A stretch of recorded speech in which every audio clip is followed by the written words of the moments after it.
It's Eyimba on top with 52 points, like we did say. Bayelsa second with 52 points. El Kanemi and Kano Pillars complete the top 4 with 51 points apiece. With 31 points between Kano Pillars and Eyimba, they have outstanding games and they will be playing against themselves. And the venue will be Lagos. Fantastic. It's good to bring Daddy Brother game back to Lagos. So at least it's an opportunity the fans of Lagos State to actually go ahead and see this game between Eyimba and Kano Pillars. Bottom 4, we have Nembe City, ABS 3SC, Wiki Tourists. Nembe City, well, they want to leave that bottom 4, but I'm sure everybody wants to leave the bottom 4.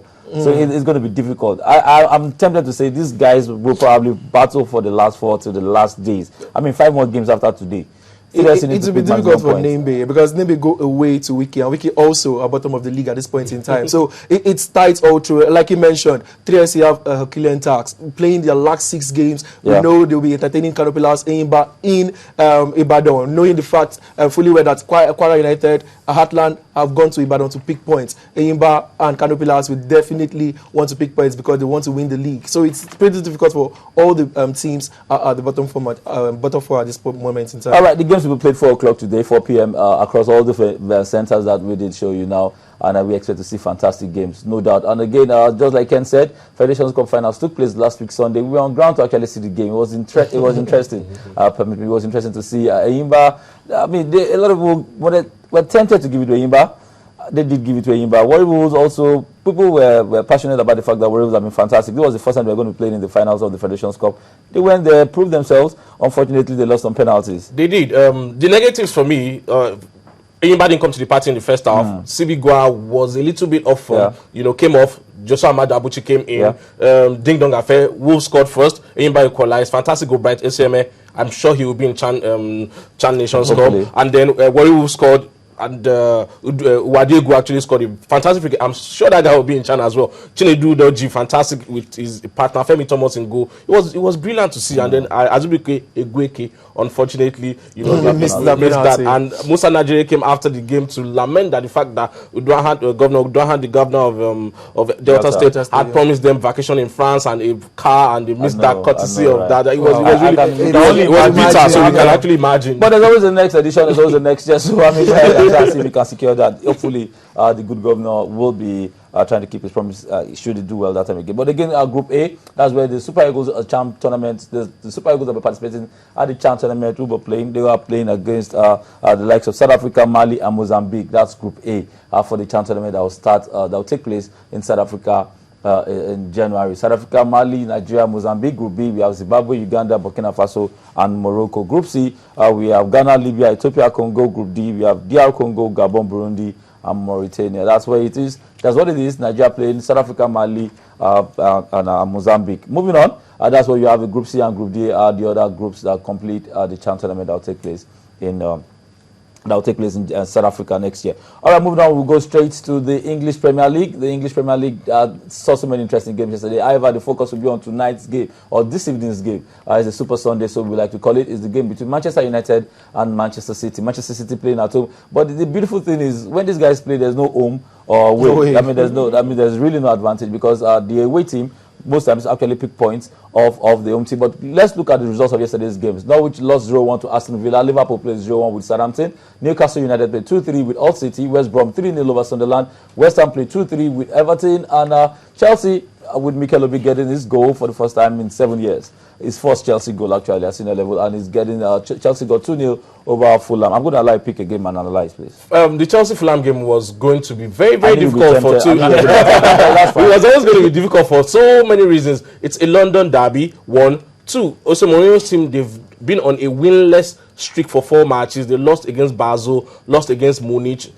So they've not been very, very consistent. And coupled with the fact that Johan Mata has not been able to break into this team, so many people have been complaining, particularly Chelsea fans, that what is Jose Mourinho up to? But I think he was able to shut up so many critics yesterday. Oscar scored a fantastic goal and justified why he had to be the guy who played number 10. And then Mikel Obi, he did his magic, half volley, fantastic. He took his goal very, very well, and that was brilliant for us to see. Actually, that's not his first goal for Chelsea, but that's his first English Premier League goal. goal. Exactly. He scored a FA Cup Yeah. against Macclesfield Town. So it was beautiful for Mikel Obi to score. And people have come out to say if Mikel Obi can score after 7 years, if Aaron Ramsey can be consistent like this and scoring, if Victor Valdes can save 2 penalties back to back, it means a team like Arsenal can actually win the EPL. It means Nigeria can win the World Cup. So things are actually just turning around, and we are seeing things that we are not used to Arsenal happen. can definitely win the EPL, but we don't know how soon they intend to win the EPL. But quickly, let's talk about Liverpool losing 0-1 to Southampton. They lost at home to Southampton, and people are already beginning to grumble that Liverpool,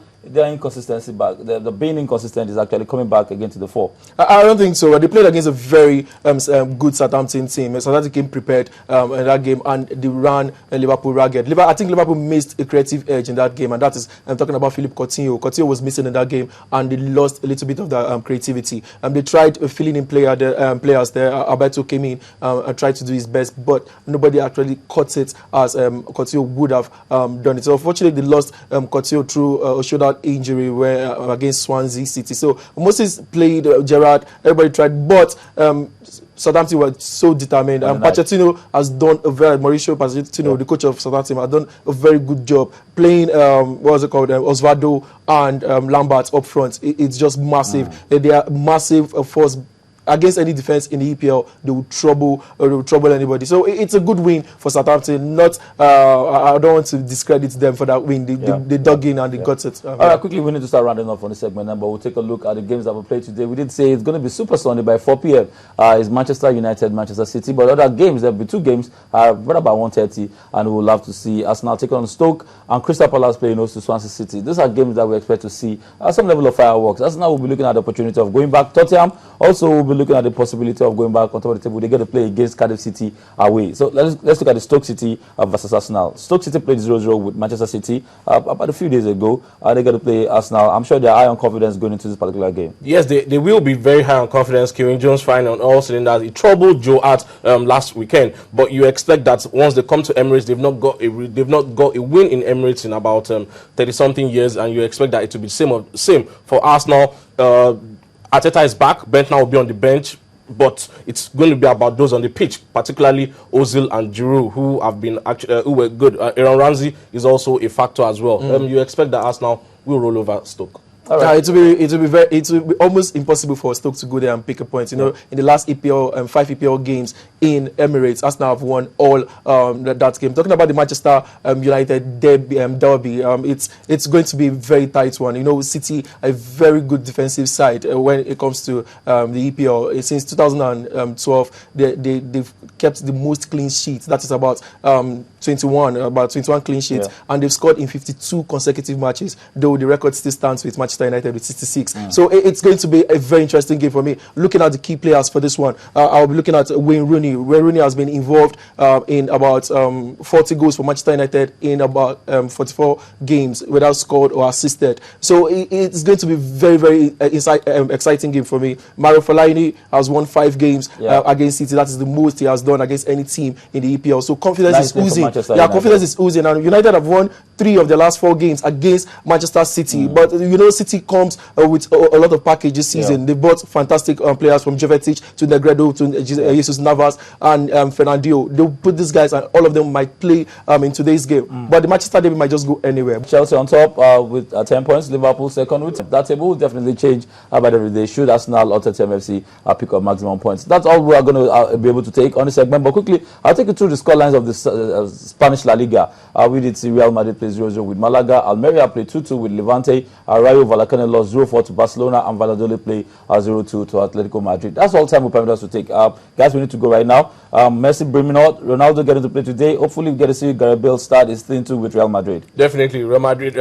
Cristiano Ronaldo will be basking in the euphoric signing of the fact that he's the highest paid player in the world, and you expect that he scored a hat-trick in midweek. Messi scored a hat-trick in midweek. Messi didn't score yesterday. You expect Cristiano Ronaldo to score. No, to score. All right, guys, I'd like to say thank you. We need to go right now. That's it. The German Bundesliga will come on your screen to see the results and the fixtures as we leave the set. However, don't go anywhere. Ken will be back to take you through the rest of the program after the break.